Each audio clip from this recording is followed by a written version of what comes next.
your first lesson of computing for this half term. You should have already completed your do now, which was set as a to do. It's a typing activity. Please consult your home learning document at the very top if you haven't been able to access that from the Purple Mash web page, but I am going to move on now with the rest of the lesson. So I'm really excited to introduce this new unit. You're going to be designing your own computer games this half term. Starting off with today, you're going to assess some games and get some ideas for what you can use in your own levels from next week. So to start off with, you should look at your alerts, and you should have been given a prompt to play 3 games. If you haven't had that alert or you can't see it, I'll show you how to access it now. So the software we're going to be using, daisy. The software we're going to be using this half term is 2DIY3D. You're not going to be creating with it today. I must emphasize that. Please don't start making the games yet. We will guide you through that as the weeks move forward. So if you didn't get an alert, type in 2DIY3D on your search bar here, and then click on the one that has Flash in the corner. You have to click on that one to access these games. And you will scroll down and you will see Porchester Juniors 2DIY3D, and you can see there are 5 games here. I've set these 3 for you to assess today. I'm going to show you the first 2. Now, I want you to enjoy the games. Obviously, you need to play them to work out how they work, but we need to also look at them critically. So I'm going to start with the first one, Billy Trick or Treat. I'm going to launch the app. And you may need to enable Flash at the very top. You may get a prompt. If that comes up for you, please speak to an adult and just ask them to check that over for you and to see if it's okay for you to enable it. You will need to enable Flash to access the games today. And then you are left with an instruction screen here.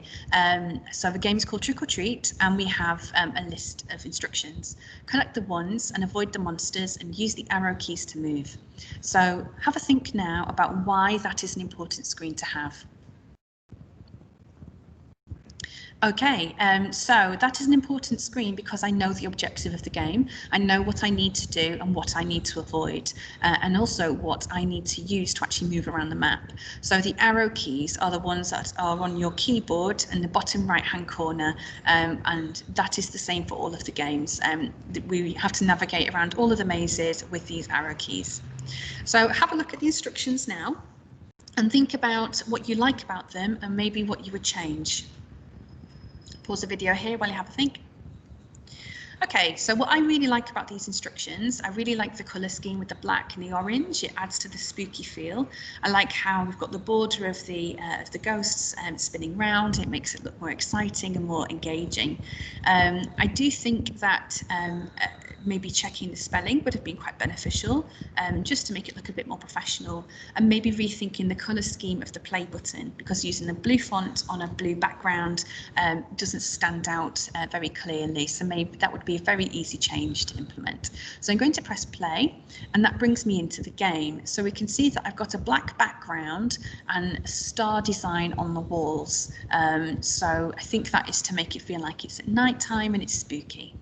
You can see there is a reminder in the bottom right hand corner of the screen, which has the arrow keys. So this is what you're looking for on your keyboard. You can see that I have a score of 0 in the top left hand corner, which makes sense because I've only just started the game.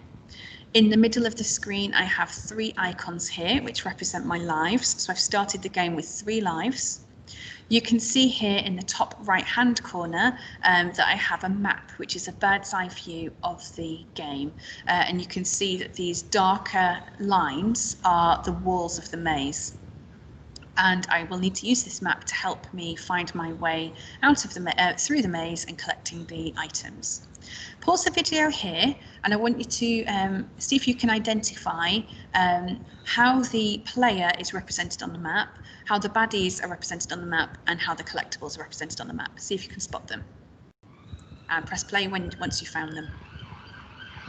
Okay, great job. So you can see that the arrow, if I turn to the left and then I turn to the right, the arrow spins. So the arrow is the player. It's quite small, but hopefully you can see it there. And the red squares represent the baddie and the green squares represent the collectibles. I need to move forward and find this collectible. And you can see, because I collected it, my score has gone to 1. So each wand gives me 1 point. So I'm going to quickly take that one. And I'm interested to see now what happens if I get hit. So I'm going to deliberately get hit here. So I didn't lose a life. So I wonder what you think about that from a design perspective, but it did take me back to the beginning again, which could get quite frustrating, maybe in a good way, as you get to the further parts of the level. And my score did decrease by 1 as well, so I even lost a score. So have a think now if you think that is a fair grading system.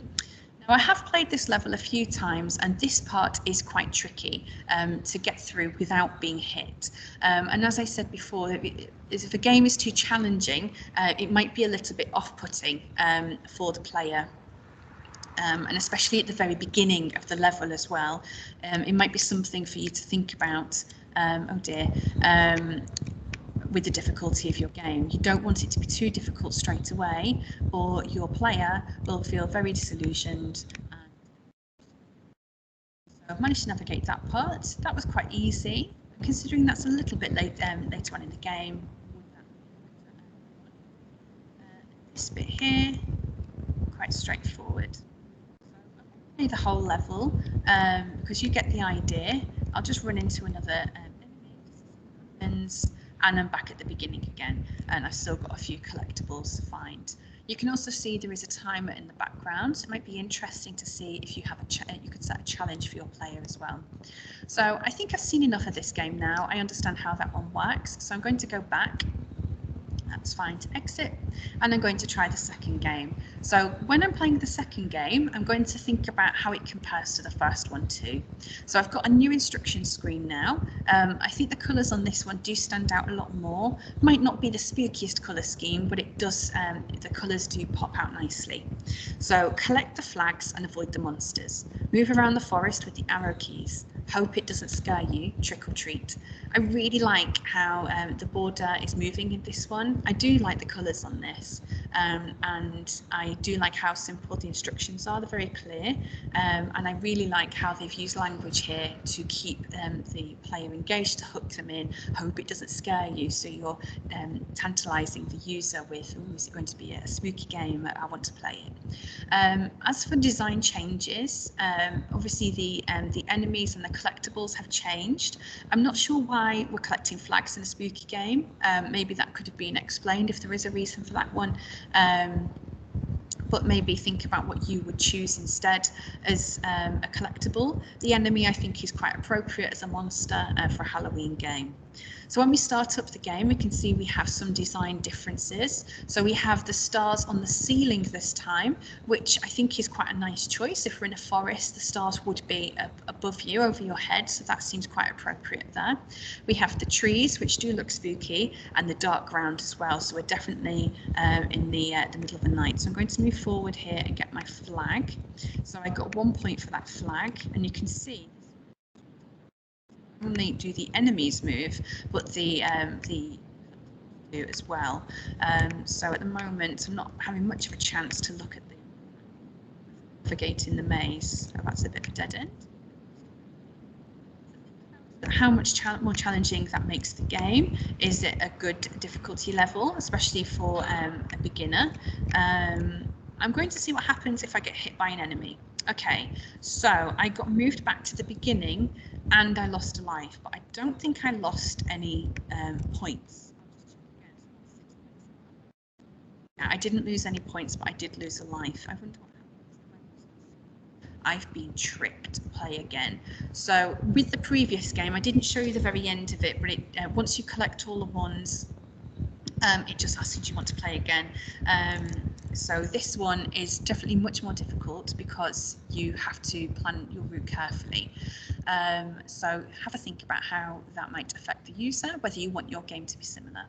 So it's over to you now. I want you to try playing these 3 remaining games, but play them critically. I want you to think about how you if the game is too easy or too hard, does it affect how fun it is to play? Is it motivating, or is it boring, or is it frustrating?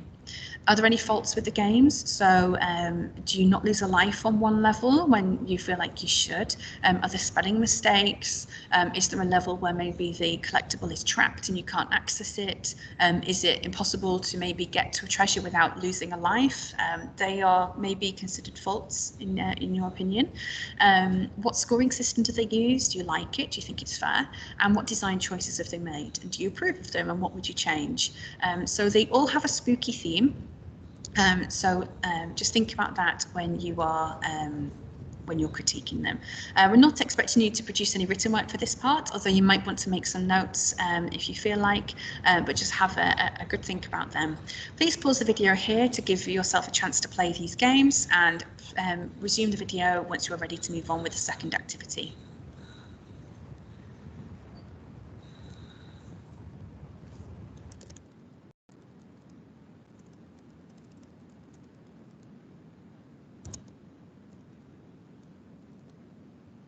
Okay, so thank you so much for engaging with those games. The second part of your activity, you are going to be using the computer game planner.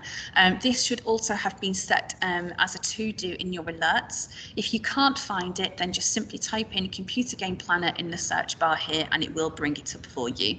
Just press it and launch the app, and you will be faced with this screen. So this gives you an idea of a sort of design you could use in your video game.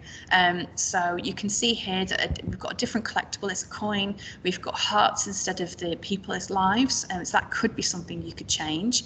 And you've got pyramids in the background as well. Which might be a really interesting level design. Now you are going to think about the story of your game. If you have a story in mind, it makes it much easier to design the rest of the game in how you want the baddies to look, what you want the walls to look like, the ceiling, and so on. You are more than welcome to use any design idea that you have, but I do have a list available if you are struggling for inspiration. So you could have an explorer theme where the player is traveling through jungles and tombs, etc., and collecting different types of treasure.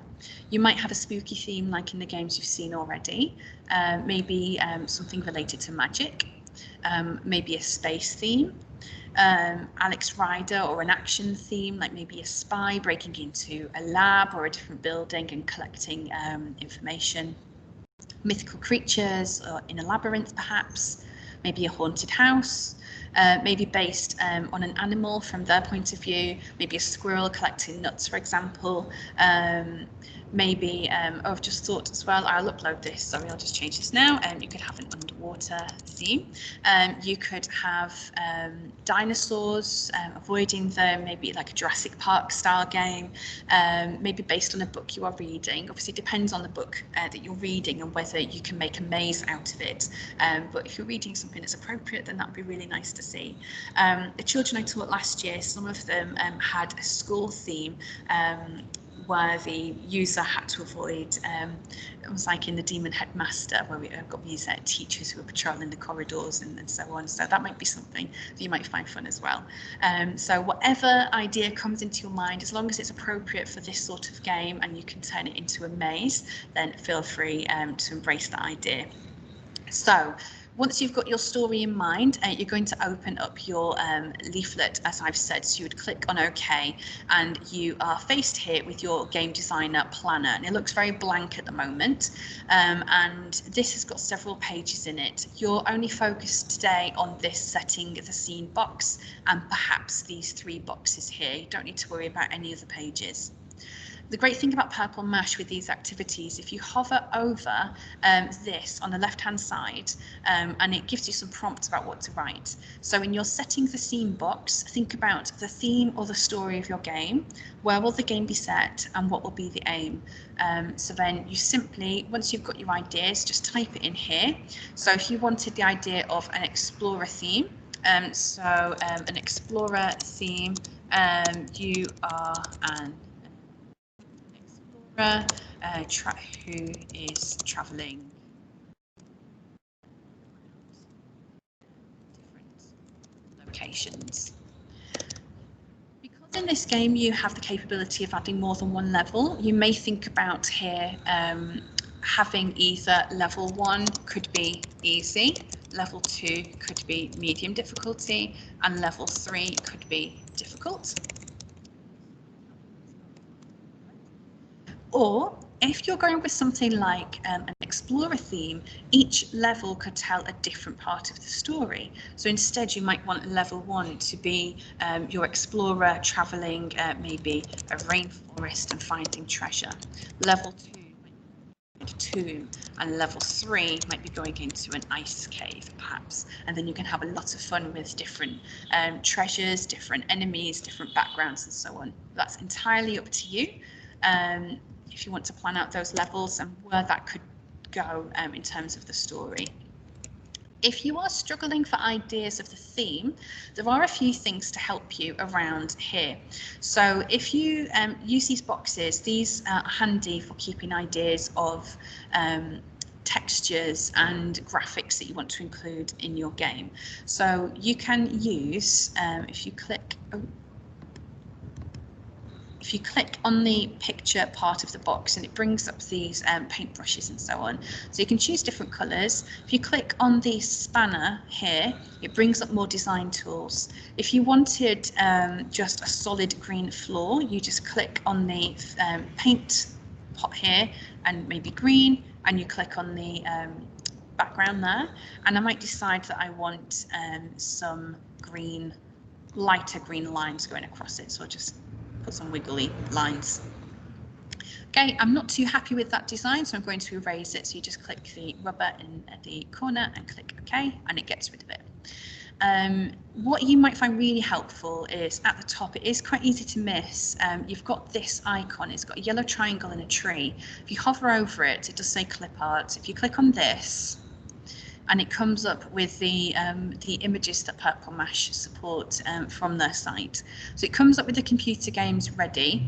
So we can see maybe this might inspire you to go in a different direction. You could have that an apple is points, if it maybe some sort of if you're from the point of view of an animal collecting food, or maybe with the teacher theme, you know, teacher's pet with the apples and so on. We've got bombs, which could give damage. That could be the enemy that you need to avoid. You don't have to just stick with this computer game theme. If you click on the arrow, and you've got lots of different categories here, and you might be surprised at what you find in each one. So for example, in sports, you can get trophies and medals, but also a horse, which might not appear in animals. So just I would go through them, just see what's there, and it might inspire you to go in a different direction. Mini beasts, again, if that should maybe have spiders, so maybe it's a poisonous spider in a cave. A cave might be quite an interesting one. Especially if you enjoy Minecraft and the mining part, maybe you could have some monsters linked to that. Different characters here. So again, this quite mystical looking creatures, aliens, if you're on maybe a spaceship or a different planet or something like that. So really just have a look, see what's there, see what inspires you, and say that I really like the idea of having a Minotaur for some reason. And then you just and you can, sorry, that makes the screen a little bit bigger if you click on this plus icon. So I'm going to, I've clicked on my box, my clip art, and then I can insert, sorry, you have to drag in your picture there. And I can make sure I want to remember that I had my Minotaur idea. If I don't want my Minotaur, I can erase, sorry, I just click and drag out and take it to the bin. So that is your main activity for today. So all you need to think about is what sort of theme you want. This is another one I wrote before. You can upload pictures from your computer as well by clicking on the green arrow and going to your pictures folder from my PC, and then my pictures. And then you can pick something that is appropriate if you want to use a real life image instead.